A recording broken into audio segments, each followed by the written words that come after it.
Good evening, welcome to African Voices platform. My name is Chiwa Chihana, broadcasting to you from the Sheffield studios at Sheffield Live.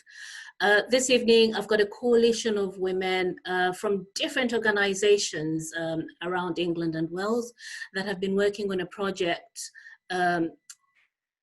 where they've investigated the challenges that refugee and asylum-seeking women have faced during the pandemic. The coalition is called the Sisters Not Strangers, and I have with me 4 guests from different organizations. I'd love to introduce those to you, and then we'll get into the nitty-gritties of this actual report, which investigated the experiences of 115 women in our country. First up is Gloria Adusu. Gloria, welcome to African Voices platform. Thank you.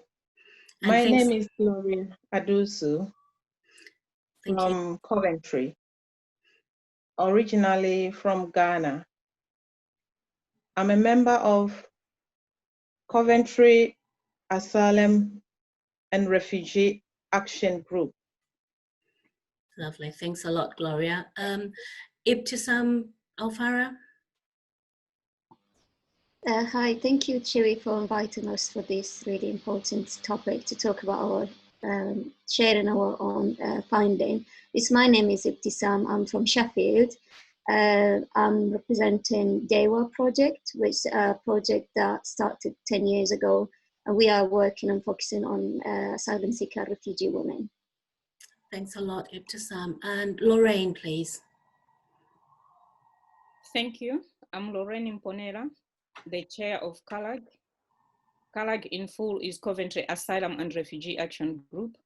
It is a group that is led by asylum seekers, refugees, and migrants living in Coventry, as well as the West Midlands in general. Thanks a lot, Lorraine. And Mariam. Mariam, if you could unmute your microphone, please. My name is Mariam Yusu, a member of Women Asylum Seekers Together Manchester. This organization was formed 15 years ago by a woman who was facing deportation because she had come to the country running from persecution.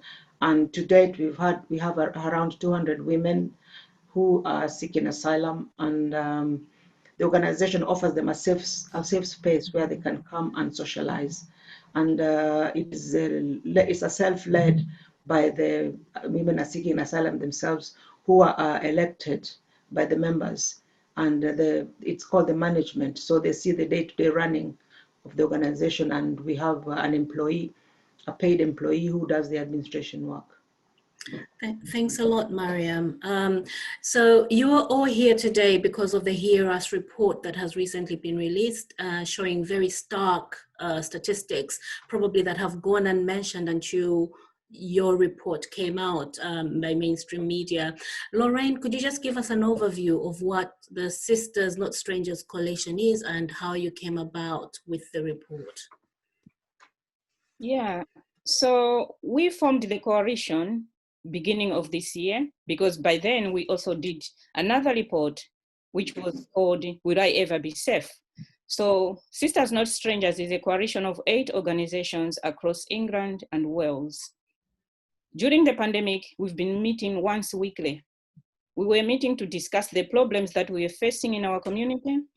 We were sharing tips on how women were coping, and then learn from each other. So this is where the research idea came up. We have seen the government doing inquiries during the pandemic, but we also felt that our voices were not being heard. So we decided to come up with a research so that we could have something written down about all the experiences that women are facing in our communities. So during the weekly meetings, that's where we also discussed how we could carry out this research and the issues that would cover in that research. Right. So I'm assuming that obviously there was oversight and there were stories that were probably coming in about the challenges that were being faced by a lot of women. Could that have been part of the drive for you to take the step towards it? Definitely, because the women that we were meeting on a weekly basis, most of us are also asylum-seeking women.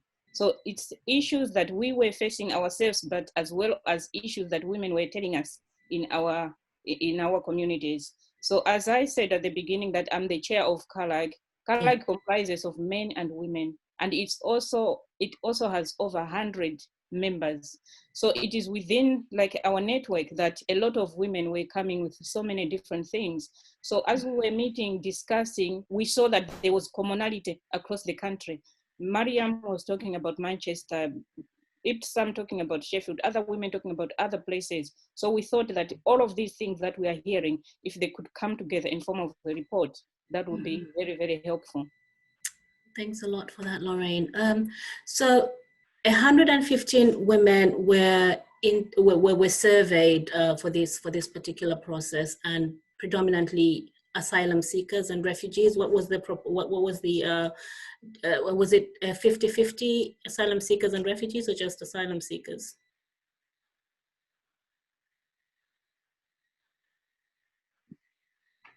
The women that were surveyed, yeah. I think mostly it was the asylum seekers. Mostly asylum seekers. Okay, Yeah. thanks. Ibtisam, could you talk us through what the findings around accommodation and the internet were on this report? I just want to add something. Thank you for Lorraine. That's really good introduction, and that's exactly what we've been doing during the lockdown. And we actually we are working with, as we want to say first, this, we understand this it's happening and affecting everybody in not just in Sheffield or in the UK. It's a global crisis. And why we're focusing on asylum seeker and refugee women, because we know they are more affected by the system. So for example, if we're talking about the issues of the accommodation, which is one of the main findings as well as other findings, we just realized it's really stressful issues, particularly with refused asylum seeking women. So the women who they're actually not really having a place to stay, you know, because of the difficulty of their case, because of the long period of waiting for the decision, or because they got refused, you know, they refused their case. So many women I've been working with, they've got this between 8 years to 18 years waiting, and the case is refused. So those women, actually, they're being kicked out of their accommodation. It's not really accommodation. People hosted them, you know, it's like invited them to stay for certain time. But when the people start hearing about this pandemic and how this could be infecting others, they decided to ask them to leave. So some of them, they just say to them, you have to leave by the end of March. So those women, they just find themselves nowhere. So some of them, they managed to get access to some emergency support, which they moved them to the hotels and the hotel with no any financial support. Others, they just found themselves in the street. So they're rough sleeper, they've got nothing actually to access to. And the other issues as well, the quality of the accommodation, the available accommodation, whether it's the cleaning issues, the maintenance, the quality of the accommodation itself, and how this is really affecting them during that 3 months period. And as well as, you know, one of the complicated information from the government, you have to stay home, right? So to have to stay home with no access to TV, no access to the internet, and no access to charity projects, that the project where the women used to go to support, you know, to socialize, to sometimes to eat, sometimes to access to the food bank. So they ask them to stay at home, and they don't know what's that home for this group. So those women, actually, they lived crisis inside a crisis, and no one actually talking about them. So that's the internet access. Because of many things, refuse asylum seekers, they don't have money to pay for internet or top up their phone. As well as the council, for example, Sheffield, the city council, they actually provide a lot of information. We can't deny that. However, most of their information through the internet, and the other information through phone in the number, you know. So they don't have internet access, and the number is not free number. So how those women going to get the information, and the correct information, or the right information, or the trusted information? Then they become scared even going out, scared of the unknown. They have no idea what's going on. So their information, it was through their own personal network. It could be not actually correct information. So we'll talk about this with examples as well. So we'll leave some rooms for the sisters to contribute as well. Okay, thanks a lot, Ibtisam. But before you go, just to be clear, the case of destitution and homelessness amongst asylum-seeking women is something that is actually consistent with, except it was further exacerbated by COVID-19 in this country. Would that be true? Because we're looking at a fifth in this case from those that you surveyed, but this is sort of a common thing that happens to a lot of women, that it's a hidden story generally, isn't it? It is. We've got many cases here in Sheffield. I was working with many women in that homelessness issues, but I'm working with a rough sleeper woman who has no access to any kind of support, and she actually, she's got some friends where they refuse even to host her because they say it's a dangerous time, we can't really host her. So she found herself on the street. I myself went to town, and I picked a woman from the street, from the bus stop, you know, where the town, where the Victoria Hall. So I found her moving around. Someone talked to me about her. So I managed to gain access to her, and I don't want to say saved her or secured her, but I tried my best to support the woman, and she's safe now with some support from the council after a huge fight with them. But at least she's safe. So yeah, we're talking about a correct lived experience thing. So we're not just trying to say someone's safe to us. We've seen these cases, we living with them, and they are part of us. So how come you or me or other sister or anyone in Sheffield can accept that? Absolutely. Asylum seeker women, refuged women, she's got no access to anything. And even her phone, she can't actually phone, well, she can't read or write in English. So how she's going to access to this information? So it's like, you know, 3 years homeless, 3 years homeless because of her case. And then the rest, she was rough sleeper.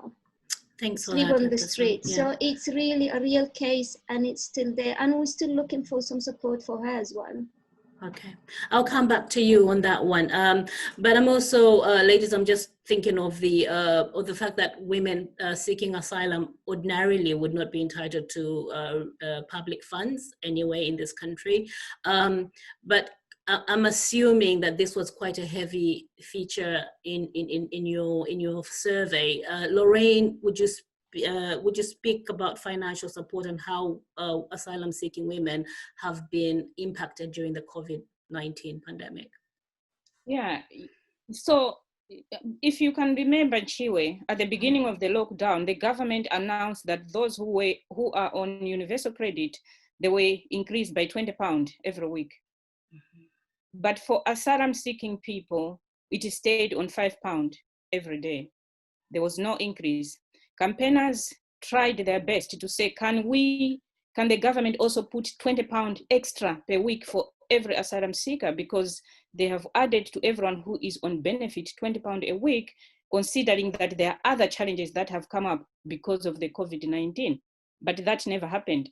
Eventually, they increased by 26p per day for asylum seeking people. So our question has been, why is there so much difference where to one person, there's a requirement that they need to add £20 per week. To another person is to add £1.89 per week. I think that is unfair. So if we see in terms of the support that asylum seekers get, we get £5 per day. Right. £5 doesn't go far. So during COVID-19, food became expensive. People were struggling to budget with that £5 per day, because prices went up, but also for extra costs for things like hand sanitizers and things like that. We also have some people who are on Section 4, people who don't get cash. They use a card to go in certain shops. They can't go to the corner shop like we like where we go to, you know, get other things. So they have to go to shops like RD and places like that. If you remember, there was a fight for commodities in shops like that. So if that's the only, if that's the only shop that you can go to and there's nothing in the shop, what do? This is why this research is saying 3/4 of the women were not able to get food. I think that's quite a high percentage. 3/4. It shouldn't be happening in this country, really. That's a travesty, if I could say that. Yeah, but go ahead. Exactly. So then we had also other people, like Ibtisam was talking about homelessness. Yes, we had some people moved into hotels who were also not getting any cash. Instead, they are helped with food. We appreciate that. But what we have also seen women complaining about in these places is that maybe they get, you know, the same food over and over. And this has been for a long time. People have been on lockdown for over 3 months now. So getting the same similar type of, when you're at your own house, you cook what you want, you eat what you want and what you need sometimes, but this is not happening for asylum seekers who are in hotels. Like I can give you an example of another woman who is completely destitute and she was living with friends. So normally when you're living with friends, definitely there would be some expectations and you need to find your own food. But because she's destitute, she relied on charities before the lockdown, and the lockdown have now closed. So she had nowhere to get food. When she rang me, she said she read, because at the beginning of the pandemic, I wrote an article. She said she wrote an article and she searched my name on Facebook and contacted me via Facebook. She was like, can you borrow me 200 pounds? Because I don't have food. If you borrow me 200 pounds, I'll be sure that I will survive for the next 2 months. I didn't have that because myself, I'm also on no support at all. So anyway, we started contacting different charities in the area that she lives, and eventually she got the support. But it's sad that people had to reach to that level. And then what if she had not seen my article? It means she was suffering on her own without no support. Absolutely. And just for our viewers, to be very clear, a lot of asylum seekers and refugees will not have social spaces except the spaces that are provided by charities around the country. And once those shut down due to COVID-19, it meant that these women, including their children for that matter, could not have places where they could go and socialize. So they were isolated, and also food was a scarcity because that was the place where they could actually eat, especially if they were not or not provided with any kind of financial support. But at the same time, you will have picked up that it's only 26p that was increased by for each refugee on the £5 that they were getting. Again, something that is quite crucial to what I think the women in the Strangers Not Sisters Not Strangers coalition are trying to put through. Why should that treatment be different?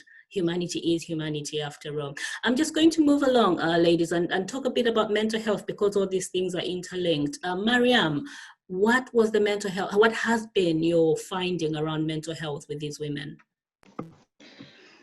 First of all, mental health amongst people seeking asylum has been there even before the lockdown. Because of the trauma that people seeking asylum suffered back in their country. And when they come to the UK, their mental health is worse. So when we did the research and the findings, we got that 82% of the women mental health has worsened. And when I say the women, I'm not singling out the women only, because men also suffer from mental health, but the research was focusing on the women.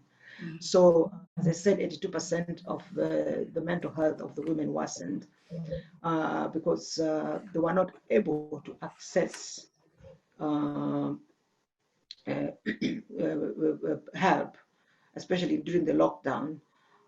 As I can give an example from the research, we had a woman who suffered from the post-traumatic stress disorder. She had been on the waiting list for the NHS to be seen. And because of the lockdown, the waiting increased. And that means her mental health got worse. and she became depressed. And also the other women in the research, we found that some were at the risk of self-harm, and others even contemplated killing themselves. And as my sister said, Ibtisam, about the accommodation, you find if they live, they live in accommodation, maybe 4 in a house, it becomes very, very difficult if somebody is suffering and the other person does not understand, or they don't have enough information about the COVID and social distancing. It becomes very hard. So that increases anxiety to the women. And also, we found out from the research that this lockdown affected, brought the flashback of the trauma they suffered in their country, which means their mental health worsened even worse. So it's like they're reliving their past once again, which was not very easy. And some women also said they cannot access therapy by remote because they don't have the gadgets. And as Lorraine has said, because of the financial, they don't have enough money, they cannot buy maybe a smartphone or a laptop so that they can have the therapy by remote, because they cannot go to the hospital. So that's what has affected them. Right. I suppose within that as well, there's the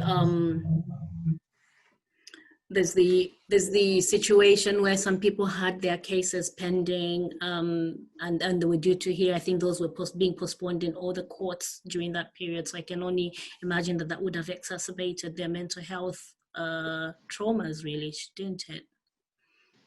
It did. It created a lot of anxiety amongst women because they didn't know what would happen. And like some of the refused asylum seekers, although the government said that they will not be evicted from their houses during the lockdown. But we found, there's a case, we found that during the lockdown, somebody had been refused, her case had been refused, even in the lockdown, and she had 5 days to appeal. So she did not know how can she appeal, and the movement was, there was a limited movement, and you could not go see your solicitor because of the social distancing. So that brought a lot of anxiety to the woman. It has not been very, very easy for them. Right. And amongst other challenges that the report talks about is access to health and sanitation, products that could help prevent catch COVID-19. Gloria, is there detail in there that you'd want to unpick for the audience today? Yes. Out of the 113 women we spoke to, a third of them could not access water, soap, and sanitary products. Why? Because they are just on £5 a week, a day, and then they have children, and then they could not use the money to buy sanitary products, and leaving the children to go hungry. So they chose to buy food and stuff for their children. As we all know, during this lockdown, the shops, you go to the shops, things you couldn't find things to buy. Some of the shops are empty. So in order for her to have the children get something, they use the money to buy food for the children. And there's one of these instances that the lady went to the shop. She didn't get any sanitary products there. So she ended up using tissue as card to help herself. And then because the charity she used to go to are all lockdown, they are all on lockdown, they are closed. And then she doesn't know anywhere else. In CARAG, we get support. People donate, individuals donate things.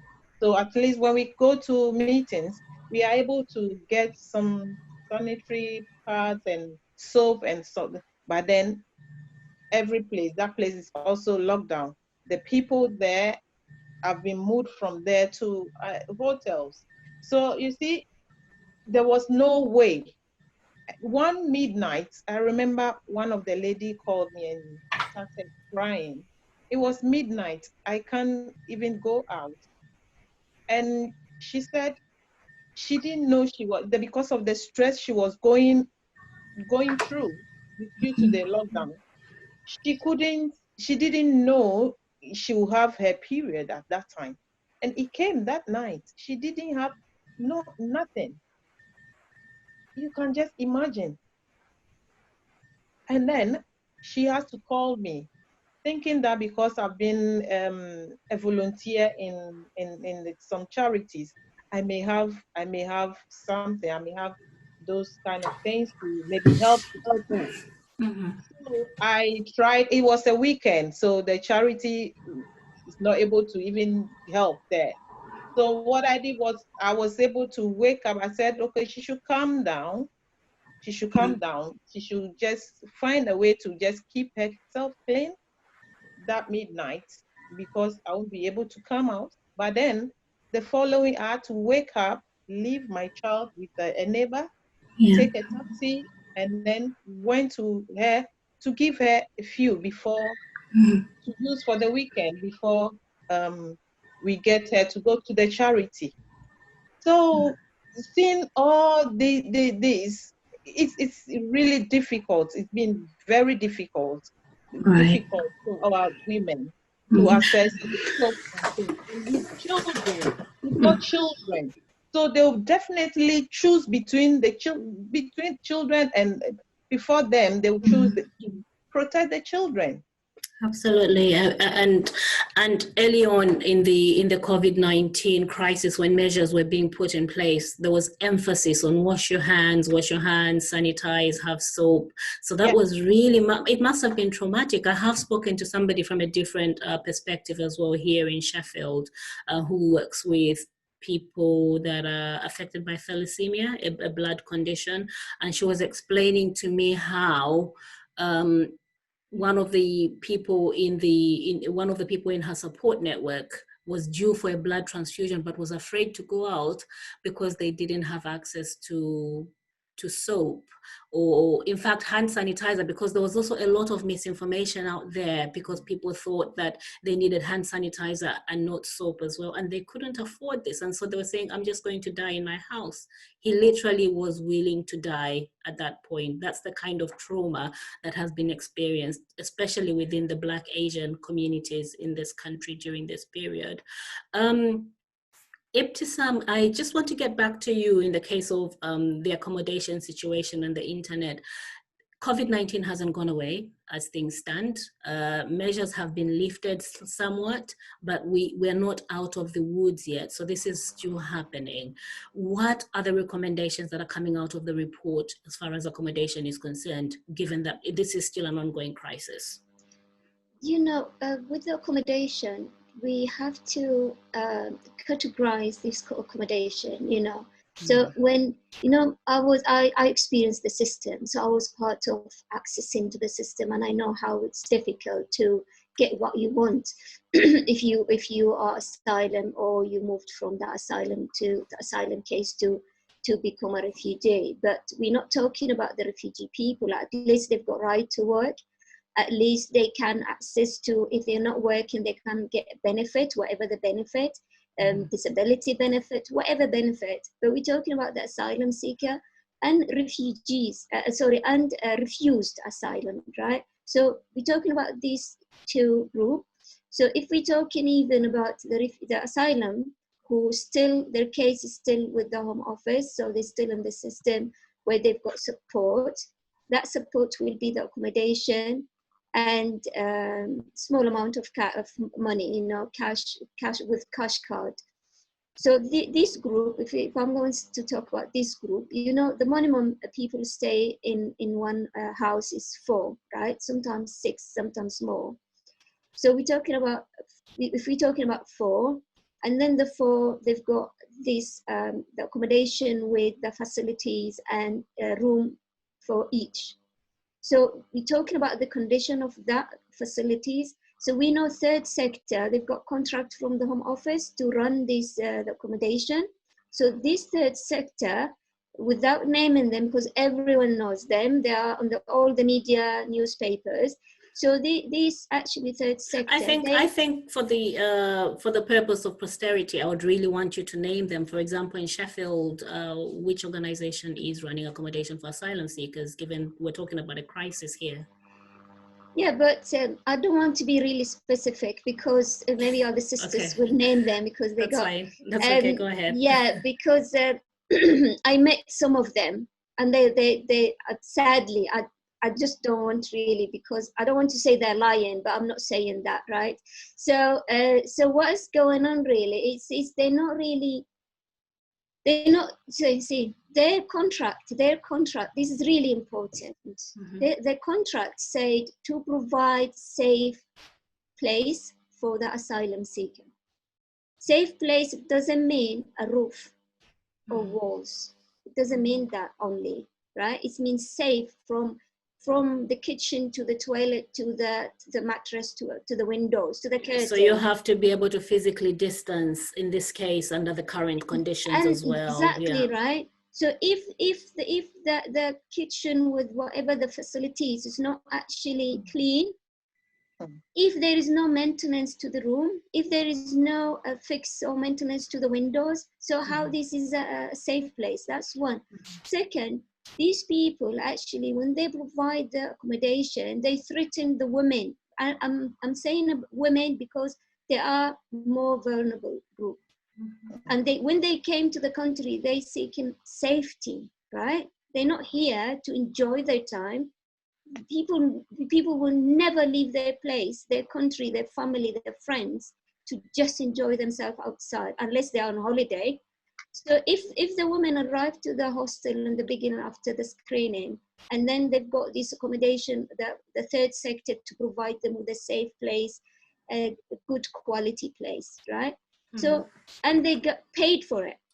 So when they took the women from the hostel to the accommodation, they threatened them, sometimes at midnight. Sometimes they took them and they say to them, you have to accept this place.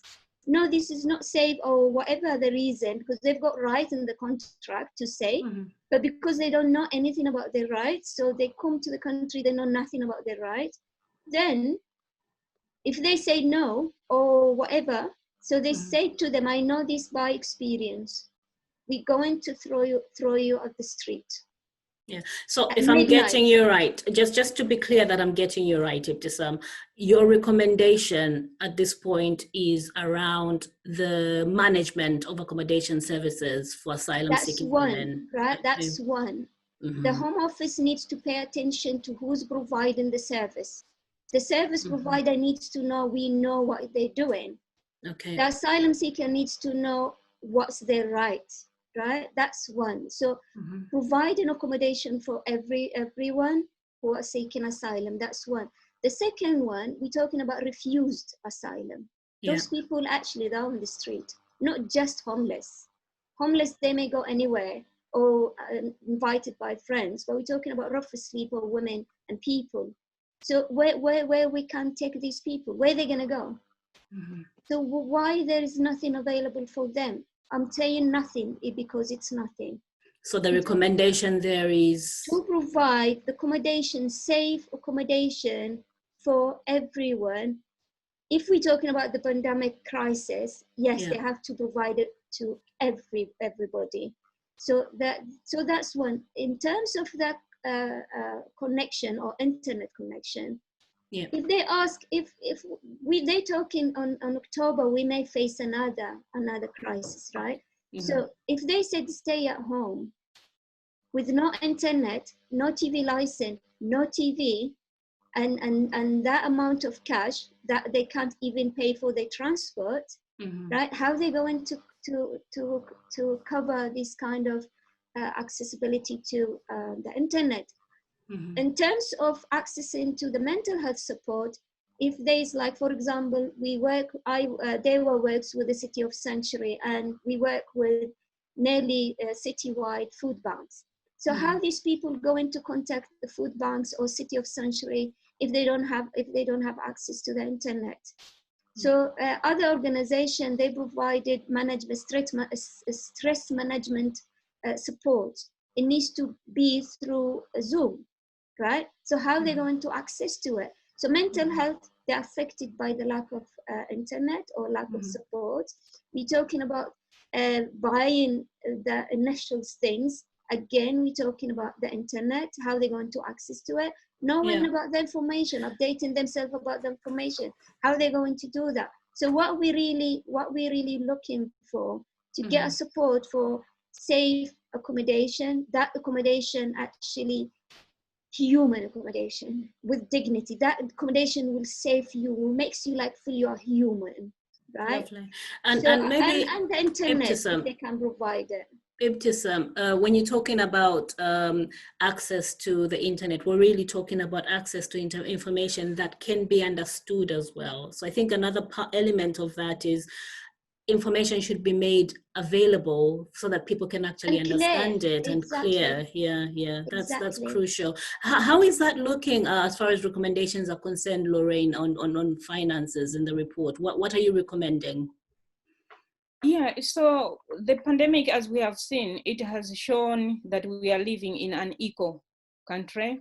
It is one country for other people and it's another country for asylum-seeking women. I'm going to argue a bit and say that it has always been unequal, but maybe the pandemic has just made it visible, more visible, right? Yeah, exactly. I think it's a matter of language. I wanted to mean the same, that it has highlighted the society that we live in. So my first and most important recommendation would be to give a leave to remain to everyone.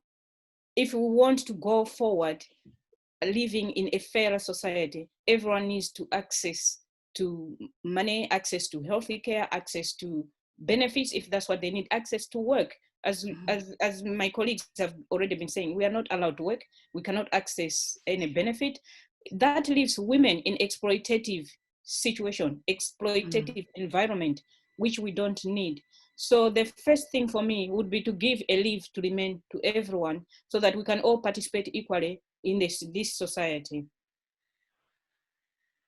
Okay. Yeah, and for those still in the asylum system, if the allowance that people get can be increased, I think that's also another area that should be looked into, because this £5, I think it's way too little. How can you budget £5 like for breakfast, for your lunch, and for your dinner, and then you have to think about for washing, detergents, for bathing, shower gels and stuff like that, within that same £5 every day? It's just so little. So if there can be an increase in the support that we're getting, but most importantly for me is to give to remain to everyone so people can be allowed to work if that's what they are able to do, or those who are maybe unwell, they can still access some form of benefits. And just to live in a society which everyone is valued. Okay, and we're talking about leave to remain in whatever context. So whilst you're waiting for your asylum claim to be heard, your recommendation is give them leave to remain so that they can work or become part of the system and be supported, have access to all the basic necessities. That's the recommendation. Am I understanding that right? Yeah, because like we are saying, if you are still in there are so many problems that need to be fixed. But if everyone will be granted a leave to remain, then all these conditions that are put on people, you are not allowed to public funds, you are not allowed to work, you are not allowed, all those things will go. Then you will see for yourself, like many women that I know, they want to work because that's what they want to how they want to live, how they want to support themselves, they want to support their families. Some of us, we left our children back home, we still want to live to see how we can help them, but we are not able to do that now. But if we are given a leave to remain, that will give us the freedom to live the life that we can live in this country, build our lives back, and then start living as everyone else. Absolutely. Thanks a lot for that. Mariam, Ibtisam touched a little bit on mental health and recommendations in relation to accommodation. Do you have anything from the report recommendations that you'd want to highlight for viewers? Yeah, because what Ibtisam said is the asylum seeker should live as a human being, humanly, in a safe, secured house that any living person can live in. So if they don't have that, they're homeless and destitute. Obviously, the mental health increases by saying it was worse and then it gets worse. So if they do not get accommodation, they are destitute. It becomes difficult. And the recommendation I would say from the report was to increase more investment on mental health care in the UK, so that people seeking asylum can access health. They shouldn't be limited to access medical help at any time. You don't have to have a permanent residence to access help, because health is a necessity for any human being, regardless of what kind of status you are in. Because you don't ask to be sick, it is something that happens to anybody. And now the measures to stop sharing data between the NHS and immigration. There was a campaign, even before the pandemic, there was a campaign on the hostile environment, where the immigration the NHS was sharing the information with immigration. And this was making the asylum seekers not access medical health, because you find the refused asylum seekers cannot go to hospital for the fear that they're going to be arrested and detained. So you find that if somebody is feeling ill, they continue to get sick and not access any help for the fear of their information being taken. And even people seeking asylum, the fact that they know that their information is going to be shared, that anxiety is enough to cause mental stress to anybody. Right. That's so crucial. That is very critical, actually. Also, it just reminds me as well that as the current situation stands in the UK and Ireland, mental health conditions have deteriorated across the spectrum due to COVID-19. So that's just an added impact if you're an asylum seeker who is trying to get therapy from whatever traumas you faced before coming to this country, and this country already imposing sanctions on you that further perpetuate your trauma and your mental health deterioration. Then to also add this on top of that, I think is quite key. Who are you targeting this report at? Any of you can take that. Who would want to answer that? Because you've got recommendations, so who are you speaking to? Who has got this on their desk right now? I think it's the policymakers, because we know that all these things can be changed in the parliament if someone can really understand what we are saying and have a discussion around it and see the point that we're trying to make. Because as others have also said, if we leave people behind, like Mariam was saying, that some people are not able to access the health care because they are in fear of being reported. With the COVID-19, probably this is why we are also seeing, COVID-19 coming back, and still, in some pockets, we are still seeing cases of COVID. Because if other people are not able to access the healthy care, if other people are not able to self-isolate, if other people are not able to seek help, how are we going to get rid of COVID-19? So I think it's all to the policymakers, if they can look at this issue critically and then make a decision on it, because otherwise we'll just be going around in circles that we want to end COVID. But if we're leaving other people behind, I don't think we are getting anywhere. Thanks a lot, Lorraine. Ibtisam, you wanted to speak to that, and then Mariam as well. Yeah, yeah. It's as Lorraine said, we targeting policy maker. However, I will say from my own point of view, it's not just the report. I think everybody, because why everybody? Because if the women themselves, the women who seek an asylum here, they know about their rights, they will challenge it. They will not let anyone to threaten them and saying you have to accept it or we go into, you know. So they will know their rights.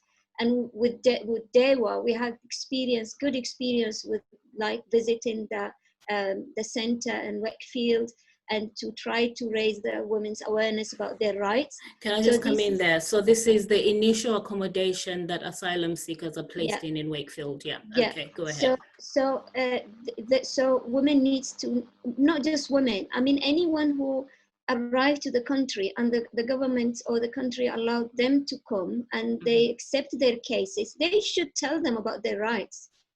So why this information is missing? Why they don't want to tell them what's their rights? So that's one. For the public, with rough sleeper women, right? I try to support her myself as DEWA and City of Sanctuary, Sheffield City of Sanctuary, and we couldn't. But I went to the Facebook and I just tried to ask for advice from the public in Sheffield to see if they're going to help me or give me any advice what to do with her. It was midnight, nearly midnight. I was with her in town. She was in my car waiting. I said to her, I don't know what to do to you, but let me try this. And honestly, it just huge amount of comments for many people offering helps. And some of them, they said, we don't know this is happening. 2 women, they paid, one woman, one of them, she paid for the hotel. And she said, take her to this hotel and I will pay for it. And I did. I drove her to the hotel and it was bed and breakfast. And then through the social media, managed to access to the council from the top side rather than to the normal side. And then they said, yeah, we can. So but keep contacting us. I went back to the social media, asking for donation, asking for food, asking for clothes, for whatever, and then I received this huge amount of response from the public. And I went myself, drove all around the city, collecting this donation. It was amazing. The time when I used to go to anyone's place, they stopped me and talked to me, how come this is happening?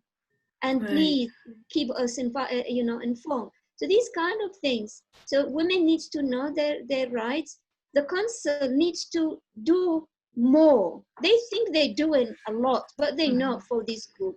Yeah. So when, for example, providing a hotel, they're providing a room, a bed with no breakfast, with nothing. So how are these women going to survive?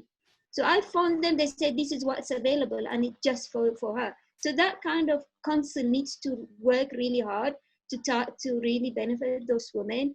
And I suppose it's not even just the councils. I'm getting the feeling that maybe even the big voluntary organizations in any city, I mean, they take a back seat when it comes to issues around asylum seekers and refugees. It's raising awareness around that as well. Exactly. I would imagine. Yeah. So I will say it's we all responsible for making things better. Like where is the space for asylum seekers in all the services local media, BBC. I tried myself to contact the BBC Sheffield. They just ignored it. Why they ignored it? I've been listening to BBC Sheffield from the beginning of the lockdown every morning till maybe the midnight, listening to I'm a radio person, listening to all their programs. What are they talking about? Tell us about your contribution. Tell us about making difference. Tell us why they're not raising awareness about this issue. Why, when we tag them, we say to them, listen, this is there's a crisis here that you need to put your camera at.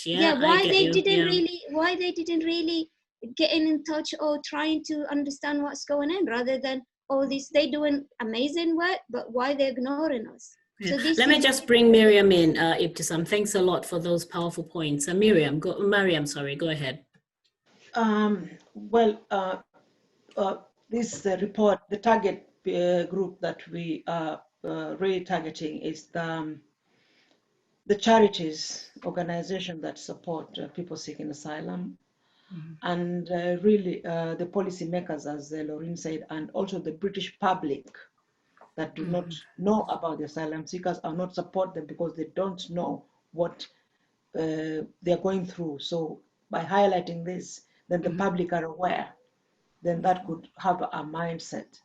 And the recommendation really on this report that I think is echoed by everyone with Ibtisam, Lorraine, Gloria, and everybody else, and every person seeking asylum is to grant leave to remain to people seeking asylum to ensure safety and protecting the public health, and also to enable the British society to build more equally. Yeah, that's very important. Gloria, you had some contributions to make to this as well.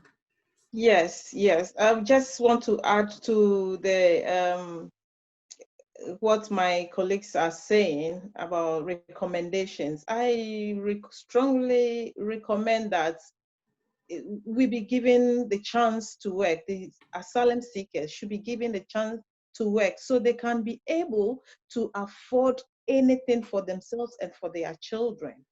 If they are working, they will not be a burden on anyone. They can be able to afford, they can be able to get safe accommodation for them and their children as well. To talk a bit about safe accommodation, some of the accommodations are rat infested. And there was one occasion, that one is my own personal thing. A place I was given was rat infested. And when the pest control came in to put whatever they want to put there, they didn't come back to check. And the rats were dead and maggots were coming out. In the whole bathhouse was maggot. Up till now, this has stuck with my little girl, who is 4 years now. And she's always talking about it. And unfortunately, we've been moved to another place, and it's the same thing. If asylum seekers are working, they are able to get what is good for them and their families. They should just listen to us. They should just hear us and give us what will make us be able to even contribute to the society. Right, yeah. We are sisters, not strangers. They should hear us. Thank you. Absolutely, absolutely poignant, very important points that you've just stressed there, Gloria. Also brings home the fact that despite not being allowed to work, a lot of asylum seekers will volunteer and they'll work really hard in their voluntary roles in this country. That goes unrecognized. It goes unpaid. It goes unrecognized. And outside of that, I have seen the environment around asylum-seeking women and refugees where they provide support throughout the process, whether it's accommodation, people couch sleeping in other people's homes. But then there's this novelty that has come up now due to COVID, because mainstream society has suddenly learned how to support other people within the communities. There's this concept of mutual aid, but it's true to say that within the asylum seeking and refugee community, people are always supporting each other where they can manage. Isn't that true? It's not a new thing for your community, for these communities, is it? No, it's not new. We've always been doing that. This is why, like at CARAG, we always meet once a week, and when we are meeting, we always have food, because we know the status of our members, that most of them are destitute, and that meal that we share together, it's maybe to some, it's the only hot meal they have that week. So it's something that even during now this COVID, we've been hearing about essential workers, as you are putting it. Asylum seekers have always volunteered. At CARAG, we are cooking because we know that there are a number of people. At the moment, we are cooking about 20 meals every day to give to people. because either they don't have access to a kitchen or they are not on any support at all. Otherwise, they'll be starved to death if they are not getting the food.